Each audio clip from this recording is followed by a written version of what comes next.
Dans ma tête, les images que j'ai vues de moi où voilà, ça dégageait pas forcément quelque chose de très beau. Déjà, j'ai eu un comportement que en tant que téléspectatrice, si je voyais, ce genre de choses, je me dirais quand même que c'est corsé physiquement.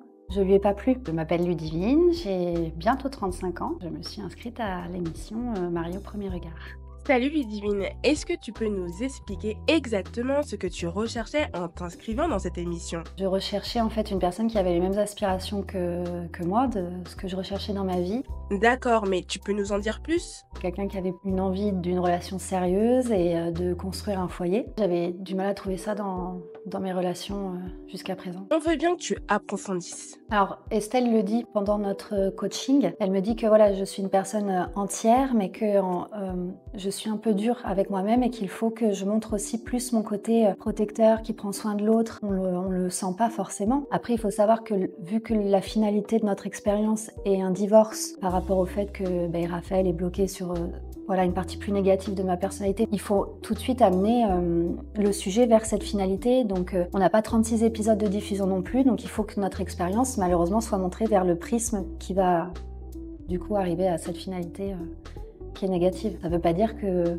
je suis pas une personne positive. Et sinon, est-ce que pour toi, ton portrait est fidèle à ta personnalité? Déjà, j'ai eu un comportement que, en tant que téléspectatrice, si je voyais ce genre de choses, je me dirais quand même que c'est corsé. J'avais peut-être pas cette conscience en fait à cette époque-là. Du coup, en fait, ça m'a fait faire un grand bond en avant, puisque c'était il y a déjà 8 mois. Donc nous, avec Raph, on a vraiment traversé ça ensemble. Aujourd'hui, on s'entend très bien, donc on a beaucoup parlé de ça ensemble. Et en fait, moi, ça m'a fait beaucoup m'apaiser. J'ai vu qu'il y avait aussi un autre type d'homme qui existait, pas forcément tous ceux que j'avais pu connaître dans un petit peu le vice et la manipulation. Et en fait, tout l'accompagnement de cette expérience a fait son petit bonhomme de chemin dans ma tête. Les images que j'ai vues de moi où voilà, ça dégageait pas forcément quelque chose de très beau. Mais en fait, petit à petit, ça a voilà, ouvert des cadenas et ça m'a un peu libérée, on va dire. Et du coup, moi, ça m'a apaisée, ça m'a fait apprendre sur moi et ça m'a fait évoluer dans le bon sens où aujourd'hui, voilà, tout va très bien, on s'entend très bien et c'est le plus important. Certains internautes et téléspectateurs estiment que tu as eu un comportement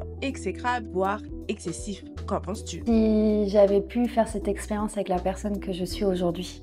Mais cette expérience m'a apporté le fait d'être la personne d'aujourd'hui. Donc en vrai, c'est un peu compliqué. Mais oui, mon regret serait du coup cet excès d'ego, en fait, cette surréaction du fait de me sentir rejetée malheureusement par la personne avec qui je venais de me marier. Ça m'a fait trop déborder en fait, dans un excès. Voilà, tout était décuplé et c'est allé loin à ce sujet-là. Donc ça serait mon regret quand même. Alors Ludivine, tu sais très bien que tu peux tout nous dire. Dis-nous, as-tu des regrets? Alors, dans mes précédentes relations, c'était pas comme ça, puisque déjà, de base, quand on rencontre quelqu'un, pas à travers cette expérience, mais dans la vraie vie, c'est que de base, déjà, il y a une attirance physique, et après, on apprend à se découvrir. Là, on fait l'inverse. On se met déjà ensemble, et puis, malheureusement, on apprend à se découvrir. Je lui ai plu dans ma personnalité, mais physiquement, je lui ai pas plu. Donc ça, dans la vraie vie, de base, ça existe pas vraiment, ce genre de configuration. Et voilà, être dans l'excès, parce que du coup, j'entendais pas le positif où il aimait ma personnalité et ce que je lui apportais et ce qu'il trouvait de bien chez moi comme des traits de caractère. Et je suis restée focus en fait sur ce rejet et voilà, malheureusement, ça s'est terminé comme ça. Mais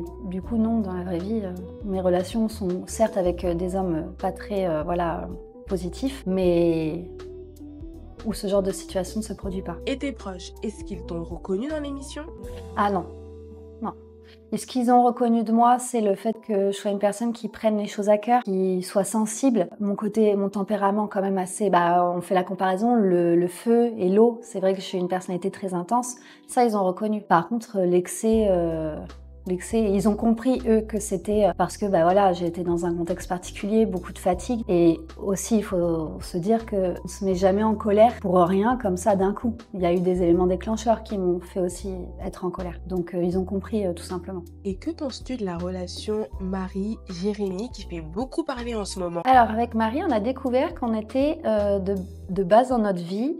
On a trouvé un mot qui s'appelle le love booming. On a trouvé que dans nos relations passées, c'était exactement un petit peu ce qu'on subissait, c'est-à-dire que voilà, des hommes qui tout de suite nous mettent beaucoup en confiance dans une situation amoureuse et une fois qu'on est un petit peu pas dépendante affective, mais une fois qu'on se sent tellement bien dans cette relation et qu'on donne de soi et qu'on développe des sentiments, et d'un coup, ils disparaissent ou ils ghostent ou ils sont plus du tout dans le mood et en fait nous on tombe des nues et on a remarqué qu'en fait on avait un petit peu ce même passé amoureux.